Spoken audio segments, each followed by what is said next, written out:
धरना स्थल पर भारत के केंद्रीय मंत्री रामदास अठावले का आगमन हुआ, तो क्या कुछ आश्वासन मिला, क्या कुछ कहा उन्होंने? देखिए, सबसे पहले मैं बताना चाहूँगा जी। महाबोधि महाविहार मुक्ति आंदोलन का 45वां दिन था जी। और पहली बार भारत सरकार के केंद्रीय राज्य मंत्री रामदास अठावले जी यहाँ पर पहुँचे। जी। तो उन्होंने कहा कि मैं एक बौद्ध बन करके यहाँ पर पहुँचा हूँ। एक बौद्ध होने की हैसियत से जी। मैं इस आंदोलन का समर्थन करता हूँ। तो पहली बात तो एक बुद्धिस्ट होने के नाते उन्होंने इस आंदोलन का समर्थन किया और साथ में ये भी कहा कि ये मांग जायज़ है, जी। इस आंदोलन को जारी रखना चाहिए। इस आंदोलन को, इस धरने को मेरा समर्थन है, नैतिक समर्थन है। तो इसके लिए हमने उनका साधुवाद ज्ञापित किया कि आप लोग यहाँ आए और धरने को समर्थन दिया।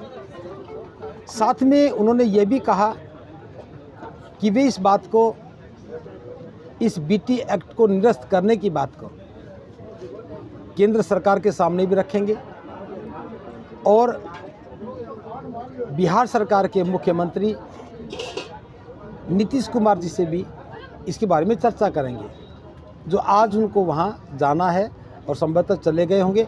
आज उनकी बिहार सरकार के मुख्यमंत्री नीतीश कुमार जी से मुलाकात होनी है। तो उनका ये आश्वासन एक सकारात्मक संदेश है। हम ये देखते हैं, अगर वो एक केंद्र सरकार के राज्य मंत्री की हैसियत से बात कर रहे हैं, तब तो निश्चित रूप से ये एक सकारात्मक लक्षण है।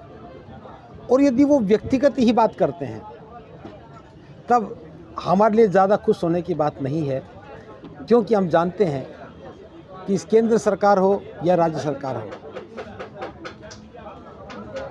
मंत्री हैं या नहीं हैं, तो बहुत ज़्यादा ताकत उन्हें नहीं मिलती है। वो इस प्रकार के मुद्दों पर अपनी स्वतंत्र राय नहीं रख सकते हैं। फिर भी हम इसे एक सकारात्मक भाव में देख रहे हैं। कम से कम कोई सरकार का नुमाइंदा, एक मंत्री हमारे बीच में पहुंचा है, ये धरने की कामयाबी है। फिर भी मैं बताना चाहता हूं, हम इस बात को लेकर के बहुत ज़्यादा उत्साहित नहीं हैं, क्योंकि छोटे छोटे उत्साह, छोटे छोटे भरोसे हमारी शक्ति को कमज़ोर करते हैं। इसलिए हमारा पूरा फोकस बीटी एक्ट 1949 को निरस्त कराने के लिए है। जो भी हमारे साथ आता है, हम उनका स्वागत करते हैं, उनके लिए साधुवाद ज्ञापित करते हैं और हम अपनी मांग को पूरी ताकत के साथ सरकार के सामने रखने की कोशिश करते हैं। भंते जी, आखिरी सवाल, आप लोग 5 तारीख के लिए आह्वान कर रहे हैं, पूरे देश से लोग आएंगे, ऐसी उम्मीद जताई जा रही है। क्या राजनीतिक पार्टियां भी उसमें हिस्सा लेंगी? देखिए, चाहे वो सामाजिक व्यक्ति है, चाहे धार्मिक है, चाहे राजनीतिक है, हमने देश के तमाम लोगों से आह्वान किया है। एक राजनीतिक व्यक्ति भी धार्मिक होता है, धर्म का अनुयायी होता है। एक राजनीतिक व्यक्ति सामाजिक भी होता है, एक राजनीतिक व्यक्ति राजनीतिक भी है।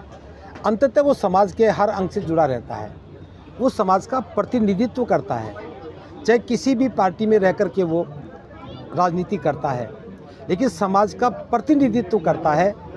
तो जो समाज का प्रतिनिधित्व करता है, उसकी ज़्यादा जिम्मेदारी बनती है कि वो जन कल्याण के मुद्दे हैं उनके साथ खड़ा हो और जनता की आवाज़ को सरकार तक पहुंचाने में सहयोग करे। तो हम प्रत्येक राजनीतिज्ञ का यहाँ स्वागत करेंगे। अगर वो आते हैं, हमारा समर्थन करते हैं। इसके साथ मैं कहना चाहूँगा कि ये आंदोलन इसलिए महत्वपूर्ण है कि देश में संविधान होते हुए भी एक असंवैधानिक कानून 75 वर्षों से चल रहा है। पत्रकार चुप हैं, सरकार चुप है और न्यायपालिका चुप है, जो किसी भी रूप में न्याय के अधिकार के अनुकूल नहीं है। बौद्धों के साथ ये अन्याय हो रहा है। हम इसके लिए पुरजोर इसका विरोध करते हैं और बीटी एक्ट 1949 को निरस्त करने के लिए बात करते हैं। भंते जी, आखिरी सवाल कि यहाँ पे जिस तरीके से देख रहे हैं, पंडाल के चारों तरफ जो है संगठन के बैनर लगे हुए हैं, क्या वजह है कि अभी तक किसी राजनीतिक पार्टी का बैनर नहीं लगा? क्या लोग आए नहीं या फिर मना किया गया? ऐसा नहीं कि राजनीतिक लोग नहीं आए। जी।